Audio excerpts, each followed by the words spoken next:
السلام عليكم ورحمة الله وبركاته. ازيكم حبايبي، عاملين ايه؟ يا رب تكونوا بخير.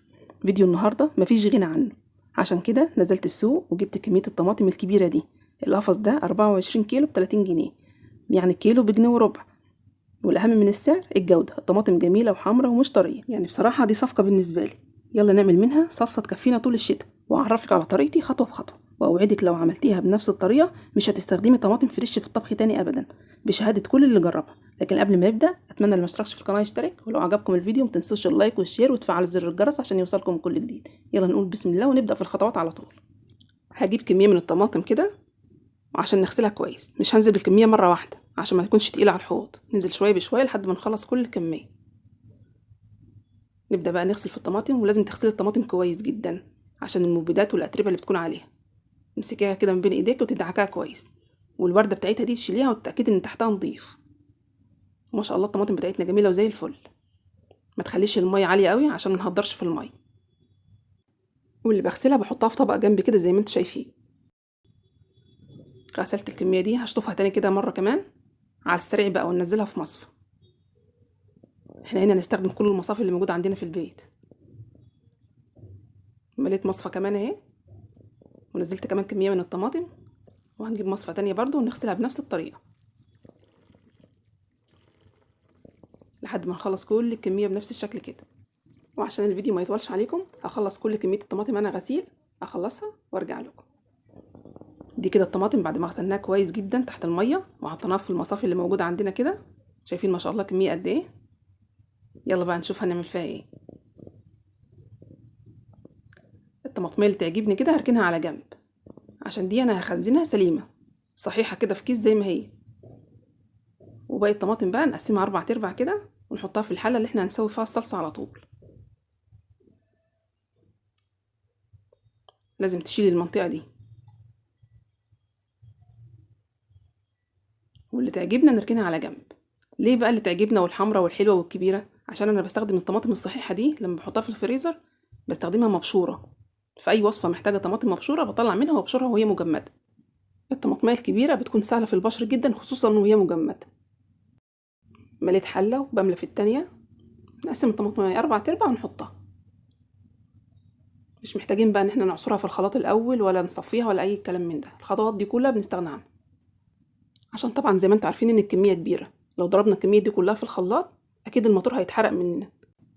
قسمت كل كمية الطماطم كده على 4، مليت 3 حلل ومليت كمان مصفى اهي، نبقى نزودها من الحلل دي بعد شوية او نضيفها في حلة تانية. ودي الطماطم اللي هنشيلها صحيحة، لازم تكون جودتها كويسة زي ما انتوا شايفين كده. يلا بقى نروح عند البوتاجاز ونبدأ في الصلصة بتاعتنا. ولعت على ال3 حلل، ولو في مكان في البوتاجاز حط الحلة الرابعة. هنحتاج بقى ايه؟ معايا ملح وسكر وبهارات مشكلة وتوم بودرة وبصل بودرة وشرايح من البنجر. ممكن تزودوا كميته لو الطماطم عندك مش حمرا قوي. هنزل بالملح دول 4 معالق، اوزعهم كده على كل حلة تاخد شوية.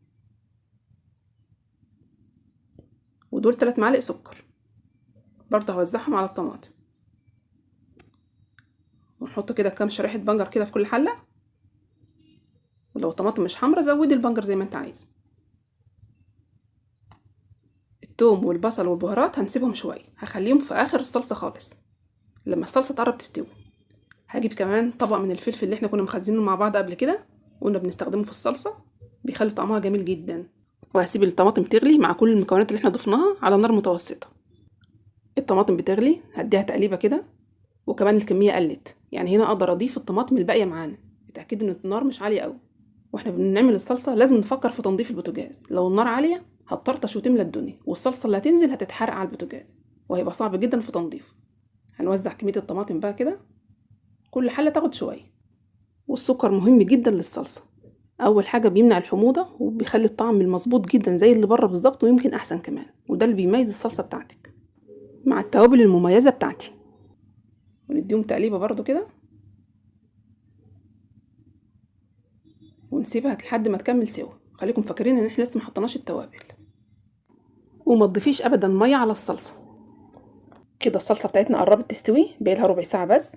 هضيف عليها التوابل والثوم والبصل والبودره، كل دول عملناهم مع بعض قبل كده. دي التوابل المميزه بتاعتي اللي هتخلي الصلصه حاجه تانية خالص. نوزعها كده على كل الحلل، والحلة الصغيرة دي بيكون لها نصيب الأسد. نزلت بالتوابل، هنزل بالثوم والبصل كمان، ونقلبهم بقى كويس. وما اضيفهمش في الاول عشان ريحتهم ونكهتهم ما تروحش مع كتر الغليان بتاعه الصلصه، بنزلهم في اخر ربع ساعه. انا ضفت كل الاضافات اللي هتميز الصلصه بتاعتي في الطعم واللون كمان. هسيبهم يغلوا حوالي ربع ساعه ونطفي عليهم. كده طفيت على الصلصه وجاهزه ان انا اضربها. لو تضربها في الخلاط او الكبه لازم تسيبيها تبرد شويه، لكن لو هتضربها بالهاند بلندر ما انتش محتاجه ان انت تسيبها تبرد، وكمان انتش محتاجه ان انت تصفيها، لان القشر هيتجمع هنا وهنتخلص منه مع بعض، هنشوف دلوقتي. انا بفضل الهاند بلندر لو متوفره، بتوفر علينا مرحله التصفيه والوقت اللي احنا هنستناها انها تبرد فيه. بس بمجرد ما تجمع قشر كده ما تكمليش ضرب، وقفي على طول وتخلصي من القشر ده، لسببين. اول سبب ان احنا مش هنصفي الصلصه، وتاني سبب ان ده بيضعف الجهاز. لما القشر ده بيتجمع السكينه ما بتلفش كويس، فاحنا لازم نفكر في الجهاز اللي احنا بنستخدمه. نخلط كده وبمجرد ما يجمع قشر نوقف على طول، عشان بيضعف الجهاز بتاعنا وبيحمل على الموتور. اي قشر يتجمع كده لازم نتخلص منه بطرف السكينه او بايد معلقه. على فكره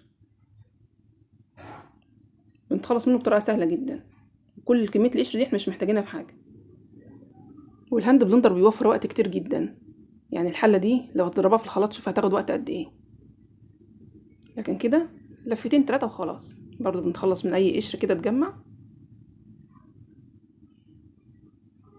ونتن نخلط لحد ما الصلصه تنعم. ولما نرفع الهاند بلندر ما نلاقيش قشر كده، تبقى خلاص الصلصه بتاعتنا جاهزه. خلاص نعمت خالص اهي، وكمان اتصفت من القشر. عملنا خطوتين في خطوه واحده. طيب لو الطماطم مش حمرا قوي واضطريت انك تحطي بنجر كتير وخايفه لا يغير طعم الصلصه معاكي، خلاص اخدنا اللون منه ومش محتاجين الطعم، هنا نقدر نستغنى عنه. عشان كده انا حطيته شرايح مش مبشور. لو حابه تتخلصي من البنجر بعد ما الصلصه تستوي ترفعيه كده قبل ما تخلطي. انا بس بقول لكم لو البنجر طلع زياده تعملي ايه. وهنخلط بنفس الطريقه، وبرضه نتخلص من القشر بنفس الطريقه.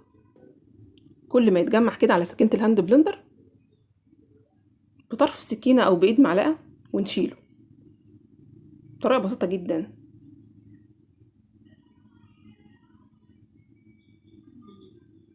ونرجع نخلط تاني لحد ما كل الصلصه تنعم معانا. دي كده الحله التانية بقت جاهزه معانا، ودي اخر حله معانا، ودي الحله الصغيره اللي فيها كل التوابل والبهارات مركزه جدا. خلاص انا كده خلطت كل كميه الصلصه اللي معايا، وكمان تقريبا صفيتها. شايفين كميه القشر اللي خرجت من الصلصه قد ايه؟ انا كده مش محتاجه ان انا اصفيها. وعشان بقى اوزع التوابل وكل الاضافات اللي انا ضفتها كويس، هوزع الحله الصغيره دي على باقي الحلتين اللي معايا، عشان دايما بيبقى فيها كميه كبيره من الملح والسكر وكل الاضافات والتوابل والبنجر والفلفل. نديهم تقليبه كده في الحلتين، وانا كده ضمنت ان كل كميه الصلصه اللي عندي بنفس النكهه ونفس التركيز. وكده صلصتنا الجميله بقت جاهزه. يلا بينا نعبيها مع بعض. جبت الحلتين الصلصه، ودي الطماطم اللي احنا هنخزنها صحيحه كده زي ما هي، وقلنا بنستخدمها في ايه. لو عايزه تعملي تتبيله ومحتاجه طماطم مبشوره طلعي الطماطميه وتبشريها على طول وهي متجمده، ما تسيبهاش تفك. لو هتربطي الكيس او تلزقيه، انا بفضل ان انا الزقه عشان بياخد كميه اكتر وبيكون سهل الفتح. طلعي الواحده او الاتنين انت محتاجيهم، وفي الاخر تلزقي تاني. نجيب قطعه سلوتيب كده، وقطعه السلوتيب دي بترجع تلزق تاني بعد ما تفتحي الكيس مره واتنين وتلاته. كده عملنا كيس، نعمل مره كمان وبرضه بحته سلوتيب وبلزق. دي اسهل عندي من ان انا افك واربط كل شويه. دي الكميه اللي احنا هنستخدمها مجمده صحيحه. عشان نعبي بقى الصلصه بتاعتنا نجيب درق كده ونحط فيه الكيس، يا اما تستخدمي الكبشه او الكوبايه. انا هستخدم الكوبايه، بالنسبه لي اسهل. تملى بالكوبايه كده وتفضي في الكيس، وتحط في الكيس الكميه اللي انت محتاجاها. عايز تعملي محشي او كشري تكبري الكيس شويه، عايز تعملي على قد الطبخه زي ما تحبي. والهواء ده لازم تخرجيه، لازم تطلعي الهواء من الكيس. ونربط الكيس زي ما بنخزن اي حاجه. نعمل كمان مره مع بعض. نحط الكيس في الدوره وبالكوبايه او بالكبشه، وبرضو على قد الطبخ. حركة الكيس في الذرة دي بتسهل كتير. بنخرج الكيس بكل سهولة ازاي، ونخرج الهواء ونربط، مفيش اسهل من كده. كمان مرة. انا بالنسبة لي كوباية سهل جدا عليا، بتنجز معايا والمكان بيكون نضيف، ما بنقطش وبهدل الدنيا. هكيس كل كمية بنفس الشكل كده، هخلصها وارجع لكم. كده كيست كل كمية الصلصة، ودول الكيسين اللي احنا هنشيلهم في الفريزر السلام زي ما هما. وانا صفيت الكمية دي من البذر عشان هعملها كاتشب. ودول الاكياس الكبيرة لو حابة تعملي محشي او كشري. شايفين ما شاء الله عملت كمية كبيرة قد ايه، هتكفينا طول الشتاء. شايفين لونها والقوام بتاعها جميل جدا، وطعمها وريحتها ما اقولكمش بقى. بجد نفسي تجربوها، يا رب تجربوا طريقتي في الصلصه النهارده وتعجبكم. لو عجبكم الفيديو متنسوش تشتركوا في القناه ولايك وشير للفيديو وتفعلوا زر الجرس عشان يوصلكم كل جديد. والسلام عليكم ورحمه الله وبركاته.